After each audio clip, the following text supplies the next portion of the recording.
Meu nome é Nice e sejam bem-vindos a mais um áudio aqui para o canal. E hoje nós teremos a continuação do capítulo 6 do livro O Arte de Recomeçar, a terceira parte da história do Homem de Jerusalém. Mas, antes de eu começar, eu peço que você deixe o seu like, um comentário, se possível um compartilhamento, divulguem o canal, isso estaria me ajudando muito, é muito importante fazer com que o canal cresça. Se você quiser me apoiar de uma outra forma, tem o QR Code na tela, ok? Então, dados os recados, vamos para o capítulo 6, O Homem de Jerusalém, parte 3. Profundas mudanças acompanharam o restabelecimento do enfermo. Estranha calma refletia-se em seu modo de ser e era visto em contato com a natureza, em introspecção que intrigava os serviçais. Evitava os membros do templo, mas quando impossível dispensá-los, sua acolhida era afável e pródiga. Abrandou-se à costumeira irritação. Os subalternos recebiam tratamento mais cordato, mais humano. Que estaria acontecendo?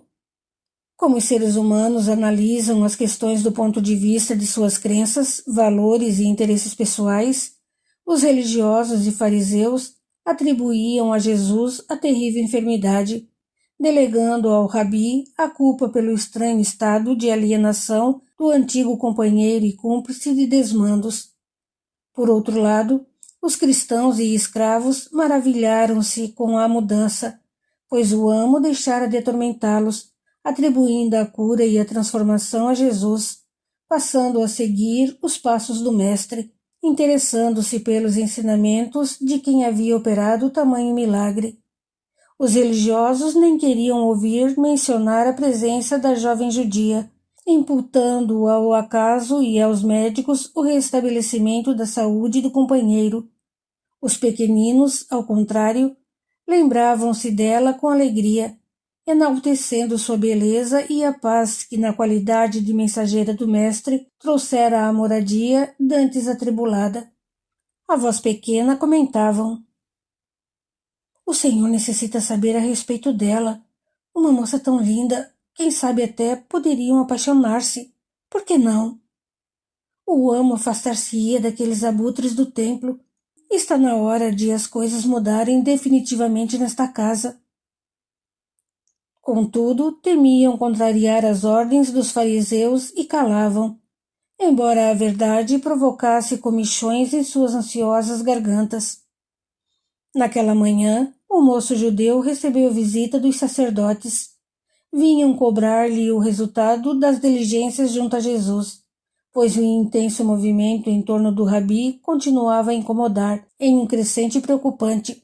A cada dia adquiria o profeta maior prestígio, ameaçando a estabilidade religiosa. Além do mais, expunha-os ao ridículo, revelava-lhes as imperfeições, cobrava os desmandos, desmascarava-os, exortando o povo mudanças que em absoluto não lhes interessavam. Que dizer? Falar a verdade ou mentir? Omitir? Calar? Disfarçar? Optou pela última alternativa, decidindo dissimular seus sentimentos, até porque, apesar de muito refletir, não conseguira chegar a um consenso consigo mesmo sobre a controvertida figura de Jesus. Pretextou necessidade de maiores informações, comprometendo-se a cumprir o assumido nos dias vindouros. Também estudaria a possibilidade de maior empenho junto ao templo, conforme estavam cobrando. Estrategicamente oculta atrás de cortinas, a serva tudo escutava, desesperando-se. Vai voltar a ser tudo como antes? Ah, vai sim. Os abutres querem que o amo persiga Jesus e ocupe lugar na tribuna do templo. Acabou-se sossego, a menos que... O criado responsável pelos serviços do quarto junto ao Senhor relutava. Mulher, estás louca? Os sacerdotes mandarão nos açoitar até a morte se souberem que contamos ao Senhor o acontecido aqui. E que recebíamos nós quando o amo era outro? Por acaso ele nos poupava de pancadas, ao saber de seu terrível humor. Ainda sinto no lombo o ardor da chibata. Pelo menos teremos uma chance. E o coitado? Está tão diferente, pobrezinho. Não é justo. Enganado como um bobo qualquer, servindo de capacho, achando que eles são seus amigos. E Jesus, então? Graças a ele, nosso amo tornou-se outro homem. Está meio atrapalhado, é bem verdade, mas melhorou muito. Se ele souber o que realmente ocorreu nos dias em que esteve para morrer, quem sabe acorda e chuta essa corja para longe desta casa. E voltando-se para o preocupado servidor, a determinada serva complementou. Tu contas. Está decidido. Se não tiveres coragem, quanto eu mesma. Assim foi feito. Conhecedor da verdade, o surpreso moço indagou. Por que escondestes a verdade de mim, servo infiel? Proibiram-nos os sacerdotes, meu senhor. A moça, como dizes que se chama? Nem ao menos procuraste saber seu nome ou o paradeiro? Senhor, eles pegaram-na pelo braço e praticamente a arrastaram até a saída. Ainda seguia atrás, curioso de ver o que fariam. Puseram-lhe nas mãos rica moeda, mas ela entregou o ouro a um mendigo que se açoitava em vossa porta. Tenho que encontrá-la, mas onde? Onde? Senhor, ela se referiu a um nazareno. Certamente é sua seguidora. Assim, frequentará os lugares em que o rabi realiza suas pregações. Alívio e vergonha desceram sobre o aflito rapaz. Deveria estar muito mal para que um simples servo raciocinasse melhor que ele, estudado e culto, prestes a ser nomeado doutor da lei. Dispensando o serviçal com incisivo gesto, dirigiu-se às estrebarias. Para seu espanto, haviam-lhe preparado um alforje para a viagem e o animal estava pronto. Talvez estivesse enganado a respeito dos servos. Sempre os julgara incapazes de pensar, dependentes. Eles haviam pressentido sua reação diante da verdade. Em breves minutos, adentrava a rua ensolarada e quente. Logo anoiteceria, mas a ansiedade impedia-o de postergar a jornada para o outro dia. Além disso, se o mestre continuasse na aldeiazinha de antes, conhecia o caminho muito bem. Mais uma vez, como que atraído por poderoso ímã, partiu no encalço de Jesus. Um misto de ansiedade e temor, atração e repulsa tomava conta de sua alma. Faltava-lhe ar, a ponto de obrigar-se a assustar a montaria, dirigindo seus passos até a frondosa árvore. Sentou-se encostado ao rijo tronco, deixando a mente vagar em pensamentos mil. Quem seria aquele homem denominado Rabi, detentor de tamanhos poderes que desencadeava curas até em seu nome? Fora encarregado de vigiá-lo, espreitar-lhe os passos, obter provas de sua culpa. Decidira olvidar sua luminosa presença, apresentando aos sacerdotes satisfatória desculpa, livrando-se do trabalho dantes gratificante e honroso. Temia qualquer contato com Jesus, pois ele tinha o dom de abalar suas crenças, balançando-lhe as convicções, constituindo severa ameaça a uma escala de valores consubstanciada nos costumes e conveniências dos grandes de Israel. Que seria dele se aceitasse Jesus em sua existência? Agora, contudo, ciente dos reais motivos da recuperação de sua saúde, via-se forçado a repensar sua decisão. Precisava falar novamente com Jesus. Olhando o animal que saboreava as gramíneas ao derredor, descobriu-se tenso, envolto por imensas dúvidas. A mulher dos sonhos, pois só podia ser ela pela descrição do servo, emergia do distante passado com avassaladora força. Como se não bastasse, aliava-se ao rabi, em nome dele salvando-o da morte. Decididamente, tudo conspirava contra sua decisão de afastar-se de Jesus. Por que o rabi tinha o poder de incomodar tanto? Afinal, que lhe fizera o mestre? Mesmo no templo, foi educado ao inquiri-lo. Em seus gestos havia energia, mas não rancor ou fúria. Levantando-se, seguiu o caminho. Pessoas percorriam a estrada em sentido contrário, e ele acercou-se delas. Vistes aquele que se chama Jesus? Sim, meu senhor. Estamos voltando da aldeia onde se reúne com amigos. Ele realizou curas miraculosas, revelando-nos as verdades divinas. Que quereis com ele, meu senhor? Não nos parece que careçais de saúde ou instrução. Humildemente, o antigo sacerdote do Egito respondeu: Preciso falar com Jesus. Na primeira aldeia à beira da estrada podereis achá-lo, senhor. Costumam reunir os mais chegados na casa de um ou outro. Jamais um caminho parecera tão longo. As sombras da noite haviam descido sobre as brancas construções quando chegou. A casa pequenina estava repleta, acomodados em toscos bancos, sentados no chão batido, apoiados às paredes. Todos se cercavam do divino Rabi no intuito de receberem os benefícios de seus ensinamentos. Àquela hora, os costumeiros curiosos haviam retornado aos seus lares. Somente os mais íntimos ali permaneciam. Serenidade e cansaço estampavam-se no rosto de Jesus. O dia fora longo e as rogativas muitas. O inclemente calor do verão envolvera as sofridas pessoas, e olhando-as, ansiosas e cheias de esperança, o meigo Rabi entendera perfeitamente os anseios que lhes guiavam os passos. Quão pouco poderia fazer de imediato. Aguardavam a cura de seus males, desconheciam a inconveniência de ignorar as leis evolutivas. Certamente muitos não entenderiam que o sofrimento ainda seria necessário, pois sem ele haveria acomodação. No entanto, não os abandonaria, pois eram como crianças e precisavam de seu incondicional amor, da solícita ternura de suas mãos e palavras.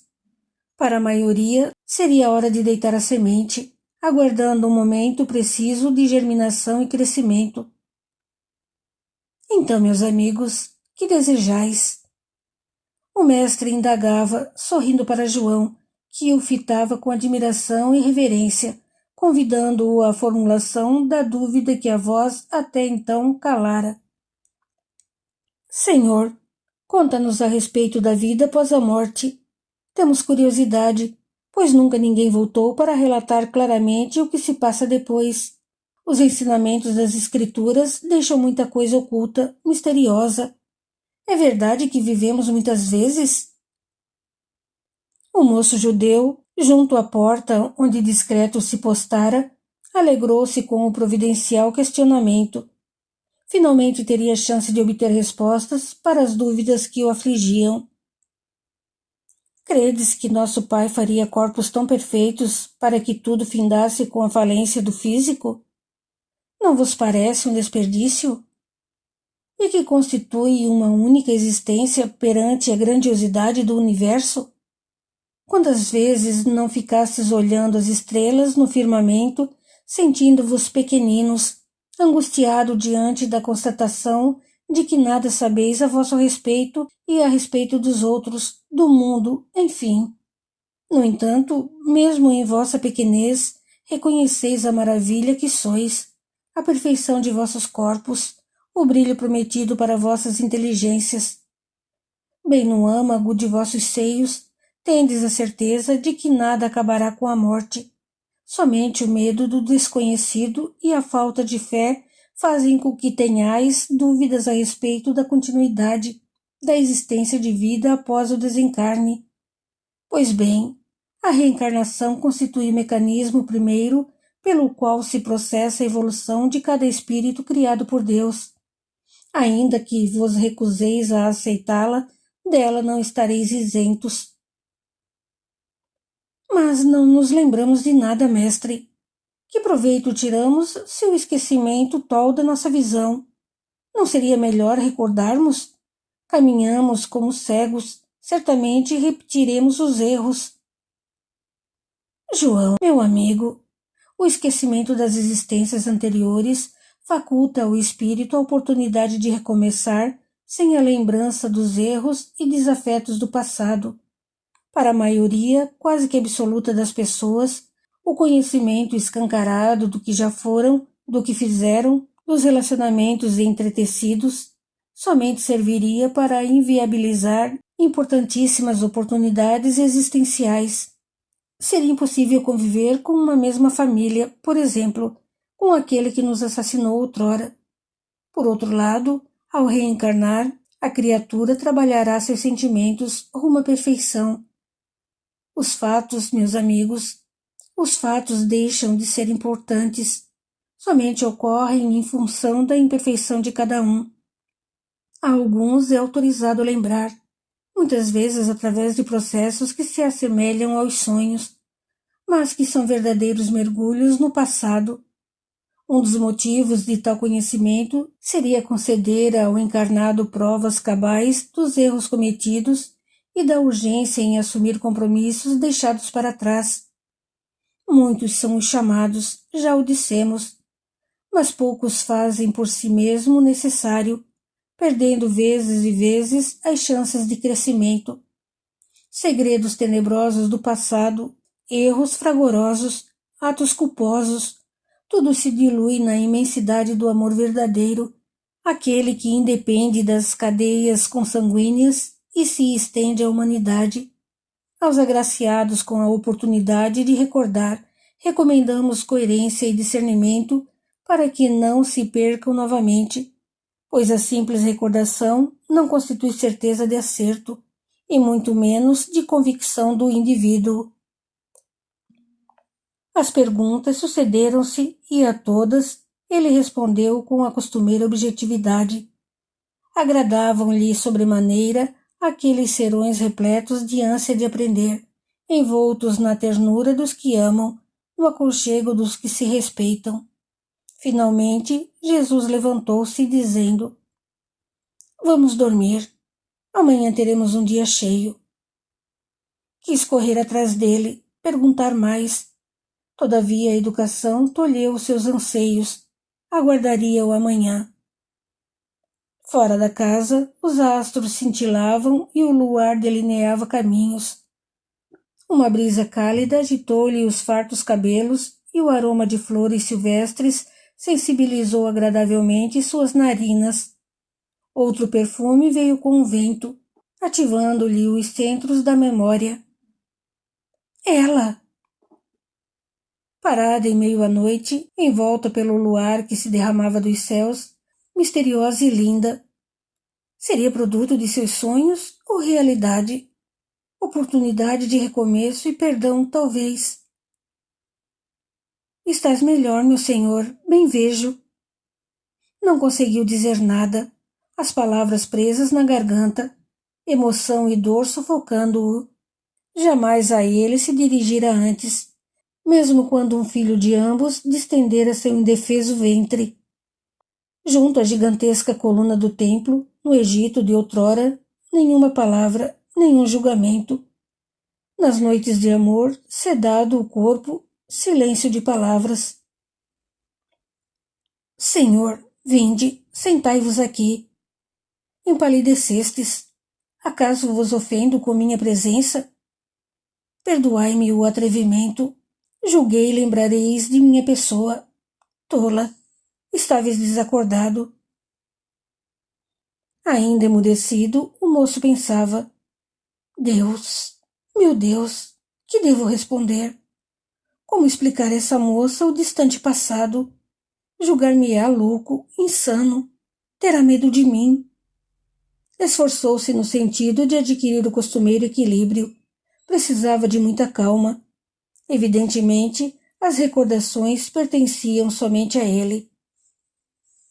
Estou melhor, despreocupai-vos. Se não estou enganado, fizestes uma visita à minha casa recentemente, quando insidiosa moléstia intentava arrastar-me ao sepulcro. Soube que me curastes. Constrangida, a moça apertou as delicadas mãos, explicando: Somente fiz o que meu mestre Jesus solicitou.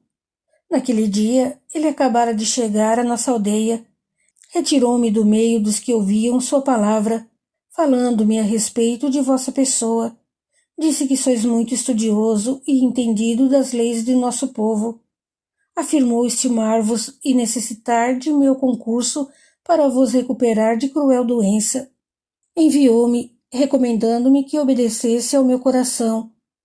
Ao deparar convosco nos estertores da morte, impus minhas mãos e roguei ao Mestre amado que vos salvasse. Queria continuar ao vosso lado por mais tempo, mas os senhores do templo trataram de retirar-me da casa, como se eu importunasse. Calou-se, encabulada e linda, prosseguindo educadamente. Fico feliz com vossa saúde, senhor. O moço, doutor das leis, indagou. Segues esse homem a quem chamam de Rabi? Sim, acredito em suas palavras e creio nas verdades divinas enunciadas por sua boca. Somos muitos a perseguir seus passos. E vós? Que boba sou, pois certamente sois amigos, tamanho o empenho dele em salvar vossa vida. Que dizer, uma vez mais, as dúvidas. Até ontem estivera decidido a colaborar com a destruição de Jesus, considerando-o uma ameaça. Hoje já não sabia ao certo o que sentia ou pretendia. Desconversou. O mestre surpreende-me cada vez mais. Contudo, falemos de vós. Habilmente foi extraindo informações, surpreendendo-se com a postura da jovem, com sua visão existencial. Sentiu-se inadequado, cínico, corrupto mesmo diante de tamanhas gentilezas e honestidade. Filha de humildes aldeões, ignorantes e rudes criaturas que lhe concederam corpo físico. Ali se encerravam as similaridades. Espírito lapidado, evoluído, alma de peregrina beleza, sem dúvida conferia à linda jovem toda aquela luz que a envolvia. Lia, muito embora conhecesse Jesus há pouco, sentia-o de há muito, e suas palavras não lhe eram desconhecidas. Recordava-as tão somente. Quanto àquele homem, algo a atraía, como se o conhecesse, mas o medo estranho e profundo alertava. Deveria ficar longe. Preciso voltar para a casa, senhor, pois meus pais devem estar preocupados. A reunião com Jesus terminou faz tempo. Senhor, desejo-vos saúde e paz. Desapareceu na noite, rumo a uma das casinhas que margeavam a rua. E agora? Em que me meti, meu Deus? A razão manda afastar-me, mas o coração clama por doce presença. Ainda bem que não se lembra de mim como dantes fui, pois fugiria apavorada. Como pude fazer aquilo? Foi monstruoso. Que sentirá ela em minha presença? O jovem mologava baixinho na areia deserta, em meio à enluarada noite, andando de um lado para o outro. Na casa humilde, deitada em tosco leito de alvos e ásperos panos, a jovem revolvia-se, encontrando problemas em conciliar o sono. Estranha sensação e desconhecidas emoções agitavam-na, e certamente haviam sido provocadas por aquele senhor. Tratava-se de um belo homem, sem dúvida, de maneiras educadas e gentis, muito diferente dos rústicos aldeões do lugar. Belas e caras roupas indicavam tratar-se de alguém com consideráveis posses. Riu, divertida com sua ingenuidade, pois não estivera na casa luxuosa, verdadeiro palácio, não adentrara os aposentos de dormir? Melhor esquecer, pois ele somente fora cortês. A razão determina, o coração nem sempre obedece. Ambos não vibram em uníssono, a não ser com mútuo consentimento. Ora, os corações dos amantes de outrora exigiam aproximação, embora os alertas advindos dos arquivos de um passado distante e as restrições da atual existência racionalmente determinassem afastamento. O moço ponderava. Esta será uma união socialmente dispar. Que dirão os amigos, os familiares? Perderei a liberdade, prejudicarei meus interesses. Um homem casado jamais poderá dedicar-se inteiramente às escrituras. Virão filhos. Algo muito mais sério importunava-o. Cada vez que a encontro, relembro o passado, o terrível episódio de sua morte. Desposando-a, poderei suplantar os remorsos, a culpa? A jovem, embora culta e bela, sentia-se inferior ao objeto de seus amores. O distante passado, conquanto sepultado no esquecimento, permanecia nos arquivos existenciais, vivo, pungente, sofrido, repleto de emoções. Sentia-se rejeitada. Desde a primeira vez que o vira, desfalecida sobre o leito, à mercê de remédios desenganados pelo médico da terra, imensa ternura envolvera seu coração, e ele passara a povoar-lhe as ilusões juvenis, os sonhos de felicidade. Reencontrá-lo, com ele falar, ouvir-lhe o riso, tudo reforçara o amor incipiente, mas firmado em profundos vínculos reencarnatórios. Deus, há algo nele que me amedronta. Em sonhos sinto-me afundar, afundar. As águas são profundas e escuras. Em meio ao pesadelo paira sua figura. Estarei louca, meu Deus. Os dias foram passando. De natural, ligado a estudos, o moço interessou-se em conhecer melhor os ensinamentos do surpreendente Rabi. Além disso, não raro o deparava com a bela judia e cada encontro servia para convencê-lo de que o amor do passado ressurgia com força total, mais espiritualizado, menos egoísta. Atrevia-se a sonhar com a possibilidade de um futuro comum para ambos.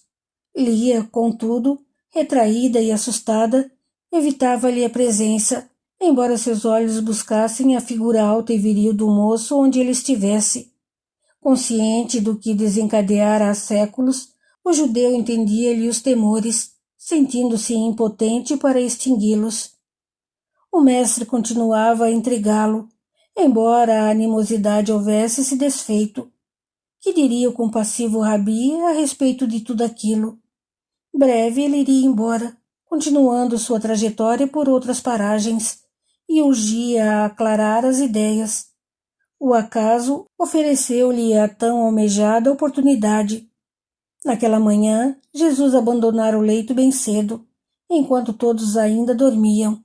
Apesar do silêncio com que deixara a humilde construção, o moço judeu, que do lado de fora pernoitara junto às frondosas árvores, mercê da aflição que o impedia de retornar ao lar, despertou do leve e agitado sono. A aurora tingia o céu de róseas nesgas, e breve o sol surgiria.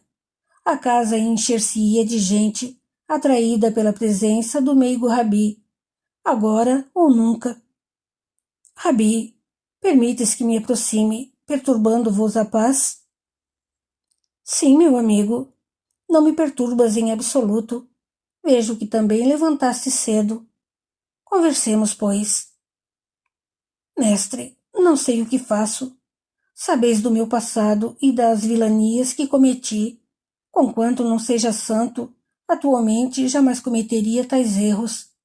A moça, aquela a quem ofendi e matei outrora, está aqui. Amo-a. Quero-a como companheira, mas a culpa não me abandona. Ela, por sua vez, foge de mim, talvez intuindo o que aconteceu. Contudo, sinto que também me ama. E tem mais, muito mais, meu senhor. Olhou para Jesus e sentiu vergonha. O mestre sorria, sabendo o que viria nas receosas palavras do jovem. Os sacerdotes encarregavam-me de vigiar vossa pessoa e arrumar provas comprometedoras. E eu, não nego, concordei com eles, dispondo-me ao trabalho com alegria e convicção de vossa culpa. Agora, conhecendo-vos, acredito que sois realmente o Filho de Deus. Todavia, para meu desespero, temo perder as regalias do templo. Ainda desejo as honras do mundo. O dinheiro e o poder falam alto, demasiadamente alto, Senhor. Que mais? Fico pensando, fui sacerdote em Tebas. Hoje aspiro a altos postos junto à fé judaica. Sem dúvida, a religião chama-me a muito e parece ser o meu caminho. No entanto, aceitando-vos, invalidarei meu trabalho junto ao Templo de Jerusalém, pois não conseguiria pregar aquilo que interessa aos sacerdotes. Creio em vossas verdades, mas estou preso, atado àquilo que sou e fui. Sinto-me perdido. Consegues entender-me? Mais que nunca, meu filho. Estás bem, muito bem, no caminho certo. Como? Se me sinto sufocar, se o corpo todo me dói de tanta aflição, se não durmo, se não consigo colocar a razão à frente de tudo como sempre fiz. Pior antes, quando aceitavas as mentiras por conveniência. Vamos por partes. Primeiro, vocação religiosa, claramente detectada. Estás certo. Posso revelar-te que em outras mais encarnações foste sacerdote, em diferentes seitas. Surpreso? Qualquer que seja o estado evolutivo do ser, sempre haverá o elo com o Criador, não importando o nome que lhe seja dado. No longo do caminho evolutivo, todos aprenderão a amar incondicionalmente. Estás aprendendo a amar. Fostes chamado muitas vezes, afivelaste máscaras, assumistes vazios papéis, por ilusão. Agora afirmo-te estás realmente predisposto à tarefa, não mais junto aos grandes da terra, e sim ao lado dos humildes, dos que sofrem, de todo aquele que chama pela verdade. Precisarás alijar de teu espírito o interesse, a cobiça, as glórias mundanas, assumindo o teu posto no exército responsável pela evolução do planeta. Nesse exercício, meu amigo, o amor constitui a maior das armas. Achas pouco, simples demais? Serás perseguido, humilhado, atirar-te-ão pedras, sofrerás discriminações por proferires meu nome e carregares a bandeira da iluminação espiritual. No entanto, a consciência do dever cumprido acalentar-se-á os dias, asserenando os percalços da árdua caminhada. Não precisas do cargo de sacerdote ou de qualquer outro semelhante para louvar e servir a Deus. Toma de tua cruz, segue-me. O maior inimigo estará em ti mesmo, e com ele travarás gigantesca batalha. Acredita-me. Rompendo a serenidade do momento, perguntou: E o casamento quando será? Aprecio deveras uma boa festa e há muito não sou convidado para bodas. Esquece, perdoa-te e segue adiante. Virão filhos, e dentre eles aquele a quem negaste o direito à vida. Não há nada que o amor verdadeiro não conserte. Precisarás de uma companheira fiel e sábia que te ampare na missão que assumirás. Vamos lá, coragem. Assim ocorreu, vencendo as barreiras, com o doce e amigo auxílio do mestre, que pessoalmente o levou até a moça, recomendando-lhe carinho com o novo companheiro de divulgação doutrinária, uniram-se os amantes do antigo Egito. Um ano depois, nascia o primeiro filho, um lindo menino de enormes olhos azuis, como os da mãe, e negros cabelos. Chorava muito pequenino, como se duvidasse da ternura e da bondade do pai. Retornava à terra o espírito cujo nascimento fora brutalmente frustrado nas águas do Nilo. Quanto à carreira de líder religioso, um moço judeu naufragou definitivamente ao se espalhar a notícia de que ele se tornara um dos inúmeros seguidores de Jesus.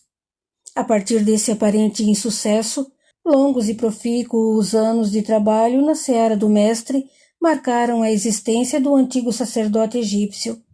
Anônimo, humilde, fiel ao mestre da Galileia e ao lado da linda e doce companheira Lia. Depoimento. Assim como as águas dos rios retornam a seus lugares de origem, transportadas nas gotas da chuva que desce dos céus em sua sublime destinação, assim também o ser humano retorna àquilo que deixou para trás, em situação não resolvidas adequadamente.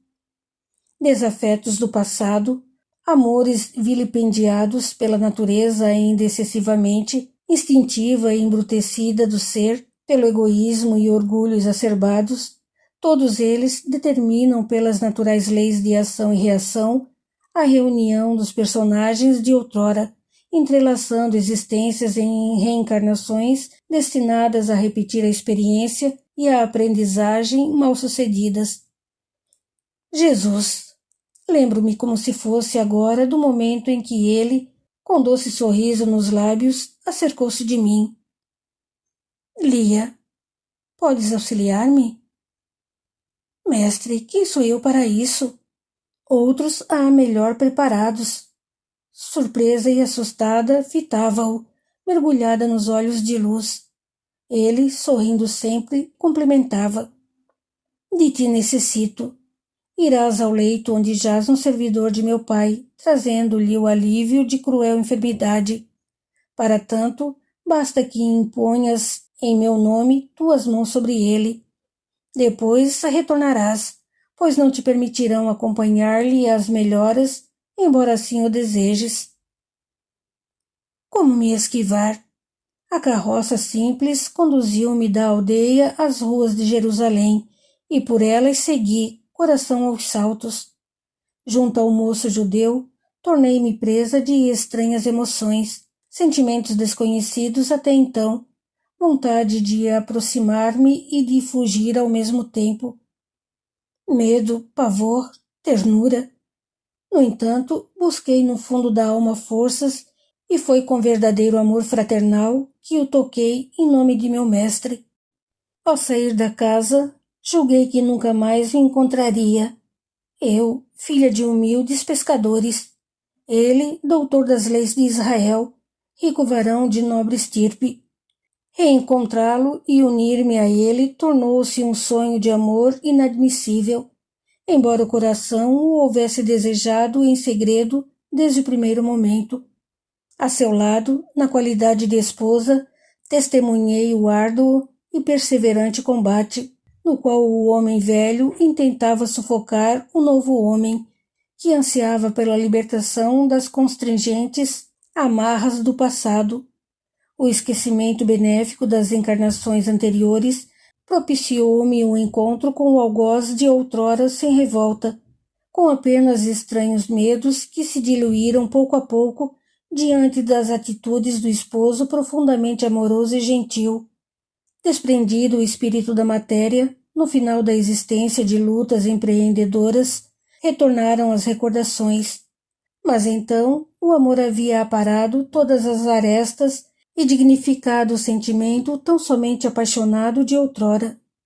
2 filhos completaram-nos a família, um deles, o entezinho abortado violentamente, e o outro, a velha senhora que me acolhera, vitimada pela ambição desmedida, pois outro não era o propósito que a movera ao encarar o sacerdote do templo egípcio.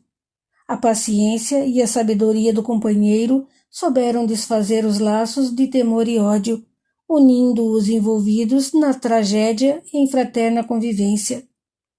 Doce Jesus, amigo de todas as horas, espírito de divina luz, tão humano quanto conosco, entendendo-nos os medos e culpas, acudindo-nos pessoalmente, enviando-me a tarefa que possibilitaria o abençoado reencontro com o amor do pretérito.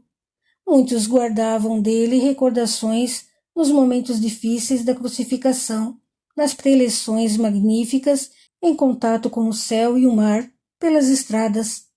Eu, contudo, vejo-o nas bodas, rindo e dançando em meio aos convidados, iluminando-nos com sua ternura, recordando-nos em silencioso e eloquente testemunho a beleza da vida, oportunidade bendita de evolução, amoroso chamamento aos compromissos de agradecimento do espírito imortal. Lia. Continua no capítulo 7. Até lá!